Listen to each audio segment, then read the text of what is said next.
Hello everyone.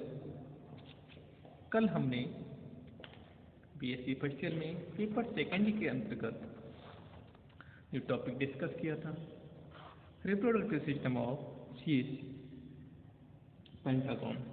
इसमें हमने बताया था कि ये यूनिसेक्सुअल एनिमल्स होता है।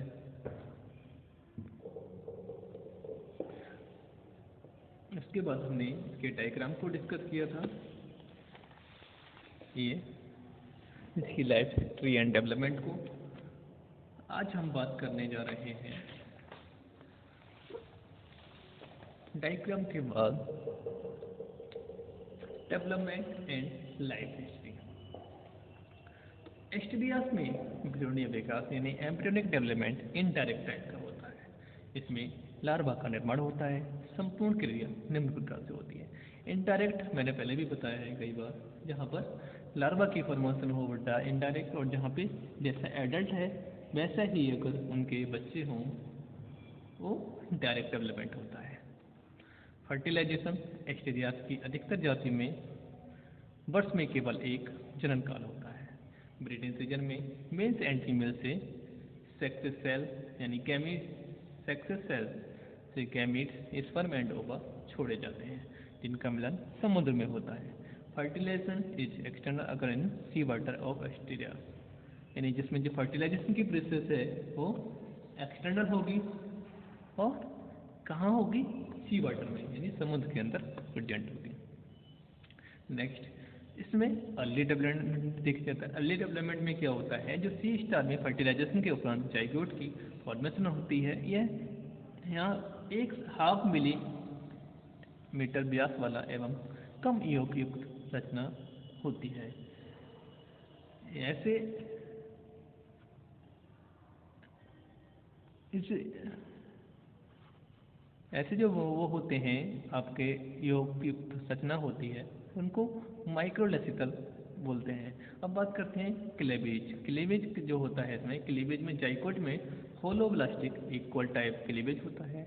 निरंतर क्लीवेज के द्वारा सेल से निर्मित सॉलिड बॉल लाइक रचना का निर्माण होता है, जिसे मोरुला कहते हैं। मोरुला की केंद्रीय सेल में विस्थापन के यानी डिवाइडेशन के उपरांत सिंगल लेयर होलो सिलिएटेड तथा स्फेरिकल रचना का निर्माण होता है। हमने कल डायग्राम में बताया था, जो क्लीवेज के बाद मोरुला की फॉर्मेशन हुई थी वो सॉलिड था। उसके बाद इसमें सिंगल लेयर होलो सिलिएटेड स्फेरिकल रचना का निर्माण होता है, जिसे सीलोब्लास्टुला कहते हैं। जिसमें फ्लूइड से भरी हुई केंद्रीय स्पेस ब्लास्टोसिल कहलाती है। ब्लास्टोला में एम्बोलिक इन्वेजिनेशन के कारण 2 लेयर्ड कप लाइक गैस्ट्रुला का निर्माण होता है। गैस्ट्रुला में बाहरी लेयर एक्टोडर्म, अंदर की लेयर एंडोडर्म को बनाती है। यानी इसमें जो 2 लेयर्स होती हैं उसमें एक एंडोडर्म की फॉर्मेशन करती है और दूसरी एक्टोडर्म की फॉर्मेशन करती है। एंडोडर्म द्वारा घिरी गुहा गैस्ट्रोसील और एंटेरोन या अर्केंट्रोन कहलाती है, तथा जो ब्लास्टोपोर द्वारा बाहर खुलती है। ब्लास्टोपोर कुछ समय के लिए बंद हो जाती है। अब गैस्ट्रोला लंबाई में बढ़ती है और ब्लास्टोपोर की पोजीशन बदलती है, और यह ब्लास्टोपोर अब आगे चलकर लार्वा के एनस में बदल जाती है। इसके अलावा लार्वा की सतह पर 2 ओपनिंग बन जाती हैं, जिसमें वेंट्रल हिस्सा एवं अग्रसिरा पर एक्टोडर्म के इन्वेजिनेशन से लार्वा के माउथ का निर्माण होता है। इसके अलावा दूसरा एक और एपरेटस डोर्सल साइड पर बन जाता है, जिसे डोर्सल पोर कहते हैं। अब एंटेरोन से डोर्सोलैटरली साइड पर 2 आउटपोस्टिंग विकसित होती हैं। ये आउटपोस्टिंग इंटरोसिलिक पाउच कहलाता है। ये पाउच कुछ समय पश्चात एंटेरोन से अलग हो जाता है तथा एक्टोडर्म व एंडोडर्म के मध्य फैल जाते हैं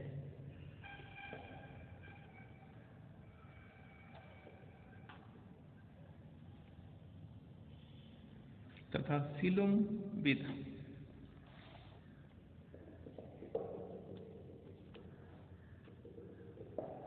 मीजोडर्मल लाइनिंग का निर्माण हो जाता है। यही सीलोम फ्यूचर डेवलपमेंट में वाटर वेस्कुलर सिस्टम की विभिन्न कैनाल्स का निर्माण करती है।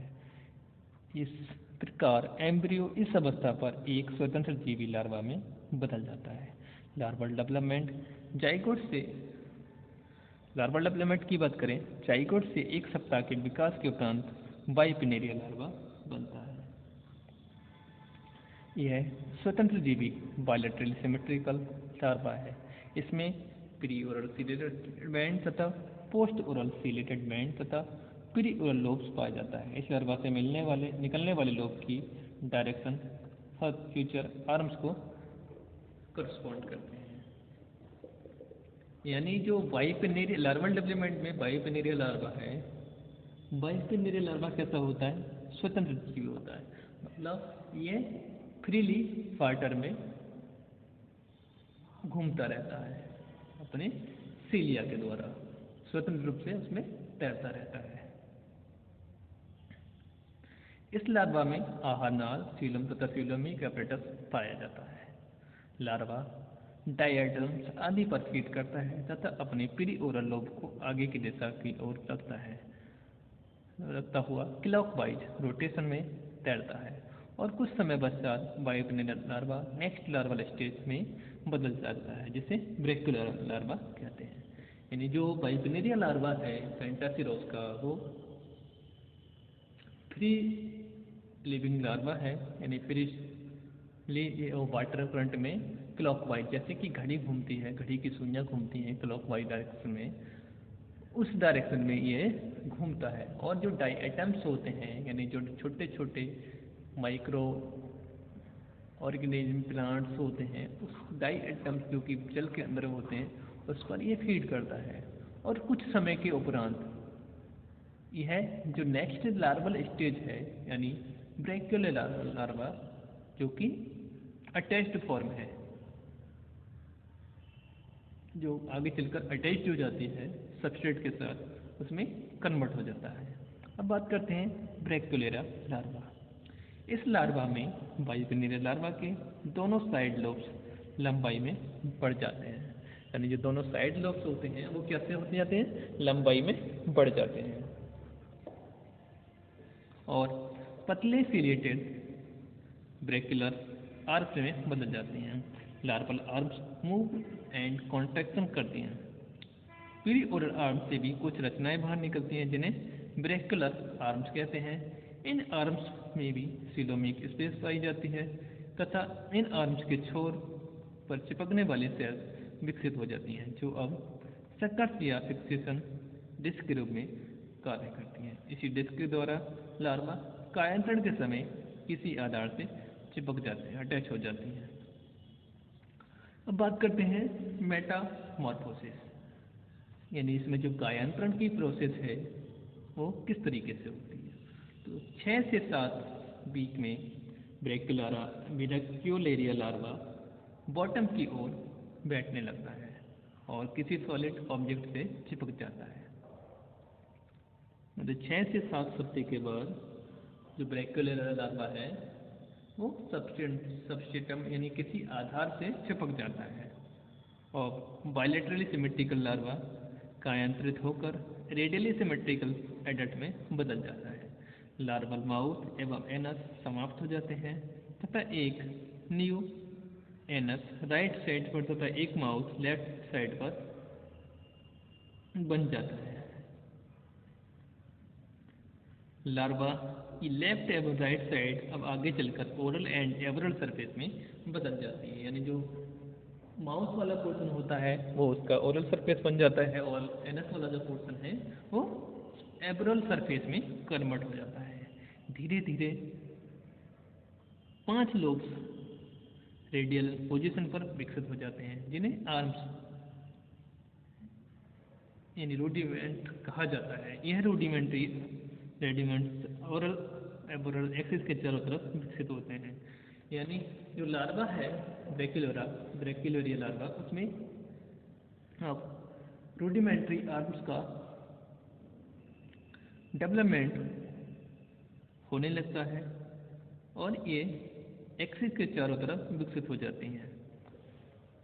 नेक्स्ट, अब प्रत्येक आर्म्स रेडोमेंट्स में स्पाइंस, रेडियनकलास, रेडियल नर्व्स, एम्बुलेंकर ग्रुप्स एवं टीफ्यूट्स विकसित हो जाते हैं। मतलब जो आर्म्स की फॉर्मेशन हुई थी उसमें एम्बुलेकर ग्रुप्स की फॉर्मेशन हो जाती है, स्पाइंस बनने लगती हैं, टीफ्यूट्स बनने लगते हैं, एम्बुलेकर ग्रुप्स की फॉर्मेशन हो जाती है, रेडियल कैनाल्स की फॉर्मेशन हो जाती है और इस प्रकार एक यंग एस्टेरियास की फॉर्मेशन होती है।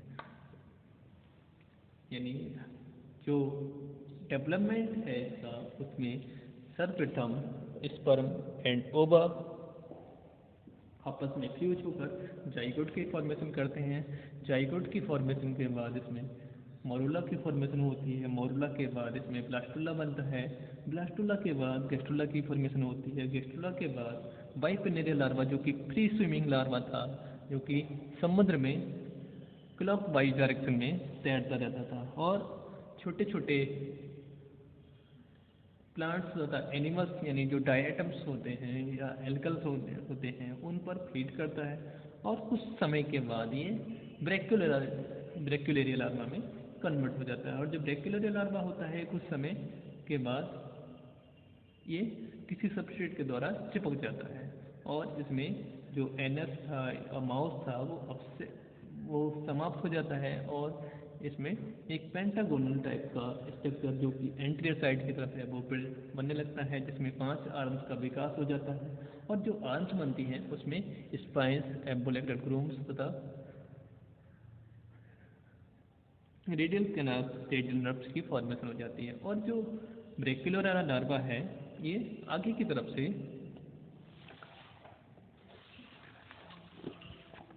टूट जाता है, यानी जो इसका अग्रसरा होता है एंटीरियर एंड्स होता है वहाँ से टूटकर ये आप देख पा रहे हैं यंग स्टारफिश की फॉर्मेशन कर देता है, ये वाला जो पोर्शन है। तो आज हमने बीएससी फर्स्ट ईयर में development and life history of कैंटासिरस को डिस्कस किया, जो कि आपका पेपर सेकंड का लास्ट टॉपिक था। कल हम आपका न्यू पेपर यानी पेपर थर्ड जो सेल वाला जेनेटिक्स है उसको स्टार्ट करेंगे। धन्यवाद।